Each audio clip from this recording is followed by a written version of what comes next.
आकाशवाणी रांची से प्रस्तुत है प्रादेशिक समाचार।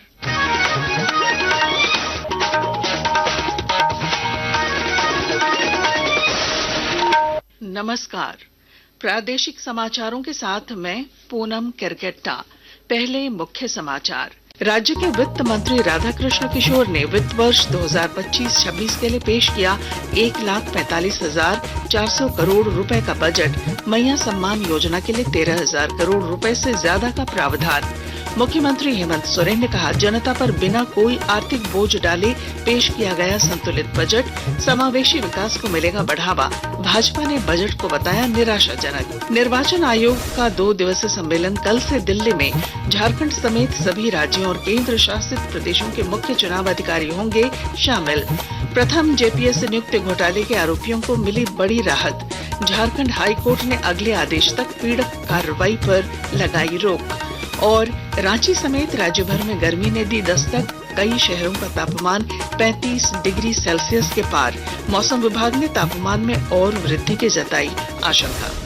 और अब समाचार विस्तार से। विधानसभा के बजट सत्र के दौरान आज राज्य के वित्त मंत्री राधाकृष्ण किशोर ने वित्त वर्ष 2025-26 के लिए 1,45,400 करोड़ रुपए का अबुआ बजट पेश किया। बजट पेश करने के बाद श्री किशोर ने मीडिया से बात में कहा कि राज्य सरकार की महत्वाकांक्षी योजना मैया सम्मान के लिए 13,363 करोड़ 35 लाख रुपए का प्रावधान किया गया है। वित्त मंत्री ने कहा कि विषम आर्थिक चुनौतियों के बावजूद हमने अर्थव्यवस्था को सुदृढ़ करने के साथ साथ उनका ध्यान रखा जो अपनी आवाज उठाने में सक्षम नहीं है। हमारा बजट का आकार 1,45,400 करोड़, जो चालू वित्तीय वर्ष 24-25 से लगभग 13% अधिक।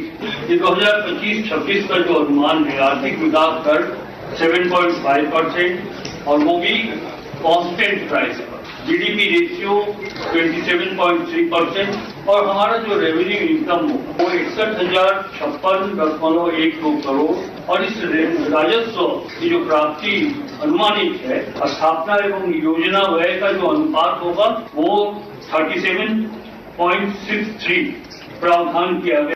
मुख्यमंत्री हेमंत सोरेन ने विधानसभा में बजट पारित होने के बाद मीडिया से बातचीत में कहा कि ये सबको जोड़ने वाला बजट है। उन्होंने कहा कि जनता पर बिना किसी आर्थिक बोझ डाले एक संतुलित बजट पेश किया गया है। बहुत बड़ी और सबको जोड़ने वाला बजट है और जो छूटेंगे उनको भी कैसे जोड़ा जाएगा उसके लिए भी आने वाले समय में काम। झारखंड एक पिछड़ा राज्य होते अपने वित्तीय व्यवस्थाओं को आए दिन मजबूती प्रदान कर रहा है और आज ही किसी अखबार में हमने पढ़ा कि वित्तीय व्यवस्था हमारे राज्य की देश के बेहतरीन प्रदर्शन करते हुए चौथे राज्य में गिना जा रहा है। प्रमुख विपक्षी दल भारतीय जनता पार्टी ने राज्य सरकार के बजट को नकार दिया है, जबकि सत्ता पक्ष ने इसे कुशल वित्तीय प्रबंधन का प्रतीक बताया है। भाजपा विधायक चंपाई सोरेन और सीपी सिंह ने बजट को निराश करने वाला बताया। न आदिवासी हित में है, न मूलवासी हित में, न युवा का हित में, न किसानों के हित में। हाँ, वो तो कहता है अबुआ बोल के बहुत बड़ा ढोल लेगा दे भीतर फुकला। पिछले वहां से कितना योजना पेंडिंग है, कोई समय सीमा पर नहीं है। ये बजट के अंदर कोई ऐसा प्रावधान नहीं है बेरोजगारों के लिए, हमारे पढ़े लिखे नौजवानों के लिए साल में कितनी नौकरियां देंगे, बेरोजगारों को बेरोजगारी भत्ता देंगे। किसी भी क्षेत्र में आप देख लीजिए ये बजट बिल्कुल निराश करने वाली बजट है। इस बीच विधायक जयराम महतो ने भी कहा कि बजट में कुछ भी नया नहीं है। युवाओं के लिए बजट में कोई प्रावधान नहीं करना चिंताजनक है। एक नया हम लोग आशा किए थे कि इस बार नया होगा। इस राज्य के युवा लगातार कुंठित भाव से है अपने आप को देख रहे हैं, तो हमारे हिसाब से लगा कि युवाओं के लिए विशेष कुछ होगा, लेकिन कहीं न कहीं युवाओं के लिए विशेष कुछ नहीं है। इधर राज्य की ग्रामीण विकास मंत्री दीपिका पांडेय और विधायक ममता देवी ने बजट को संतुलित बताया है। उन्होंने कहा कि यह बजट समावेशी विकास को बढ़ावा देगा। विपक्ष को जवाब तो हमारा बजट ही है। वित्त मंत्री जी ने साफ शब्दों में और बहुत अच्छे वित्तीय प्रबंधन का एग्जाम्पल इस बजट के माध्यम से दिया है। झारखंड की महिलाओं और बच्चों के लिए सबसे ज्यादा बजट रखा गया है। पर्यटन पर हमारा फोकस रहेगा। इंडस्ट्री के लिए हमारा रोड मैप तैयार है और ग्रामीण विकास के लिए जो जिन चीजों को प्राथमिकता पे लेना चाहिए वो भी हम लोगों के सामने है। बजट में जो भी चीजें हैं अभी के परिवेश में जो चीजें चाहिए हर व्यक्ति को उन लोगों के लिए बनाया गया है। हर विभाग को उनका बजट दिया गया है। देखिए भाजपा के पास कोई मुद्दा है नहीं, वो तो निराशा ही बताएगी, लेकिन आप उनसे ये भी पूछिए क्या ये बजट का वो बहिष्कार कर रहे हैं। निर्वाचन आयोग का 2 दिवसीय सम्मेलन कल से शुरू होगा। नई दिल्ली में आयोजित सम्मेलन में झारखंड समेत सभी राज्यों और केंद्र शासित प्रदेशों के मुख्य चुनाव अधिकारी शामिल होंगे।